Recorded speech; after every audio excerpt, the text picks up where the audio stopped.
آمد عزای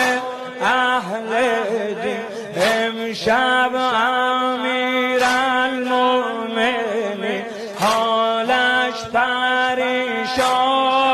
است شام غریبان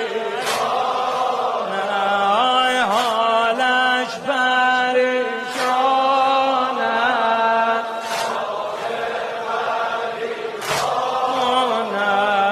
با اشک و شور و زمزمه فردا به یاد